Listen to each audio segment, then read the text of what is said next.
যাদের বাসায় ছোট ছোট বাচ্চারা রোজা রাখে তাদের জন্য কিন্তু ইফতার এরকম একটু ডিফারেন্ট টাইপের মজার মজার রেসিপি যদি তৈরি করে দেওয়া যায় তাহলে কিন্তু ওরা খুবই খুশি হয়ে যায়। হ্যালো এভরিওয়ান, আসসালামু আলাইকুম। সাবিয়াস রেসিপিতে আপনাদের স্বাগত। আজকে আমি খুবই মজার একটি রেসিপি তৈরি করব ইফতার আইটেম বাচ্চাদের জন্য। তৈরি করা সহজ আর খেতেও কিন্তু খুবই মজার হয়, আর তৈরি করে কিন্তু ফ্রোজেন করেও রাখা যাবে। এই তো আমি একটি কড়াইয়ে তেল দিয়েছি 1 টেবিল চামচ, আর বাটার দিয়েছি এখানে 2 টেবিল চামচ। তারপরে আমি এখানে আদা রসুন কুচি করে দিয়েছি। আদা রসুনটা একটু ভেজে নিয়ে তারপরে এখানে আমি চিকেন আগের থেকে সেদ্ধ করে তারপর ঝুরা করে রেখেছিলাম, এখানে চিকেনগুলি দিয়ে দিয়েছি 1.5 কাপের মতো হবে। তারপর এখানে 1/2 কাপ দিয়েছি পেঁয়াজ কুচি। এখন চিকেন আর পেঁয়াজ একটু ভেজে নিব। তারপর এখানে জিরার গুঁড়া দিয়েছি আমি, আর গরম মশলার গুঁড়া দিয়েছি 1 চা চামচ করে। মশলাটা একটু নেড়েচেড়ে মিশিয়ে নিব। তারপর কালো গোলমরিচের গুঁড়া দিয়েছি 1 চা চামচ। এখন এখানে আমি ক্যাপসিকাম কুচি দিয়েছি, লাল এবং সবুজ দুইটাই দিয়েছি। এখানে 1/2 কাপের মতো হবে ক্যাপসিকাম কুচি দিয়েছি। কাঁচামরিচ কুচি দিয়েছি 1 টেবিল চামচ। চিলি ফ্লেক্স দিয়ে দিব 1 টেবিল চামচের মতো। ঝালটা আপনাদের পছন্দ মতো দিবেন। আমার বাচ্চারা যেমন ঝালটা পছন্দ করে, এই জন্য আমি ঝালটা দিয়েছি একটু বেশি। তারপর মোজারেলা চিজ দিয়েছি, স্বাদ মতো লবণও দিয়ে দিয়েছি আমি। টমেটো সস দিয়েছি এখানে 2 টেবিল চামচের মতো। এখন সব কিছু খুব ভালোভাবে নেড়েচেড়ে মিশিয়ে নিব। এই তো আমার এটা রেডি হয়ে গেছে। আমি এখন নামিয়ে ঠান্ডা করে নিব।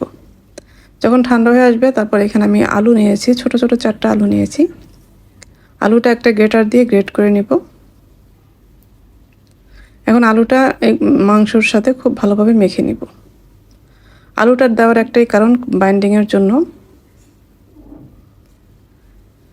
এখন আমি এখানে কয়েকটা কাঠি নিয়েছি। কাঠিটা কিন্তু আগেই আমি ভিজিয়ে রেখেছিলাম আধা ঘন্টার মতো।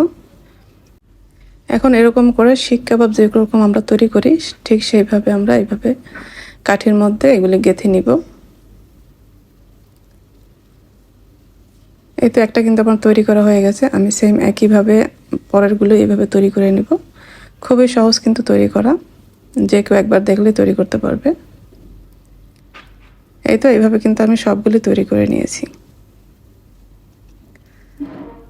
বেশ অনেকগুলি হয়েছে কিন্তু আমার। এখন আমি একটি ব্যাটার তৈরি করে নেব। এই জন্য আমি এখানে একটা ডিম নিয়েছি, সামান্য পরিমাণ লবণ দিয়েছি। এখন এটা একটু ফেটিয়ে নেব। তারপরে এখানে পানি দিয়েছি আমি 2 টেবিল চামচের মতো পানি দিয়েছি, আর কর্নফ্লাওয়ার দিয়েছি আমি এখানে 2 টেবিল চামচ। এখন খুব সুন্দরভাবে কিন্তু মিশিয়ে নিয়েছি। আর আমার লাগবে ব্রেড ক্রাম, এখানে আমি ব্রেড ক্রাম নিয়েছি। এখন ডিমের ব্যাটারের মধ্যে আমরা এই কাঠিগুলি ভালোভাবে ডিপ করে নিব। তারপরে এইভাবে ব্রেড ক্রামে গড়িয়ে নিব। একটু চেপে চেপে ভালোভাবে কোট করে নিতে হবে, যেন ব্রেড ক্রামটা খুব সুন্দরভাবে লেগে দেয়।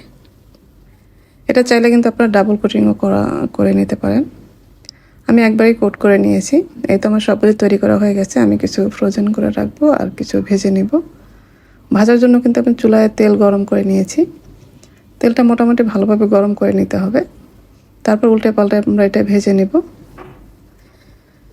যেহেতু এখানে সেদ্ধ হওয়ার কিছুই নেই, সব কিছুই আমার সেদ্ধ করাই আছে, আমরা একটা কালার আসা পর্যন্ত ভেজে নিব। বেশি সময় কিন্তু ভাজতে হবে না। এই তো আমার এগুলি কিন্তু ভেজে নেওয়া হয়ে গেছে। আমি এখন তেল থেকে সবগুলি তুলে নিব।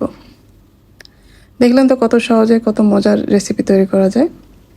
আর বাচ্চারাও কিন্তু খুবই পছন্দ করবে এইসব রেসিপি ওদের তৈরি করে দিলে। তারপর উপরে আমি কিছুটা মেয়োনিজ আর চিলি সস মিক্সড করে এভাবে দিয়ে দিলাম। এটা দেখতেও ভালো লাগবে, খেতেও কিন্তু ভালো লাগবে। এই তো আমার তৈরি হয়ে গেল খুবই মজার একটি রেসিপি। আশা করছি আজকের রেসিপি আপনাদের ভালো লেগেছে। ভালো লাগলে লাইক, কমেন্ট এবং শেয়ার করে দেবেন। যারা আমার রেসিপিগুলি ফেসবুক থেকে দেখেন পেজটি ফলো করার অনুরোধ রইল, আর যারা ইউটিউব থেকে দেখেন চ্যানেলটি সাবস্ক্রাইব করার অনুরোধ রইল। সবাই ভালো থাকবেন। পরবর্তী রেসিপি দেখার আমন্ত্রণ রইল। আজকে এই পর্যন্তই। আল্লাহ হাফেজ।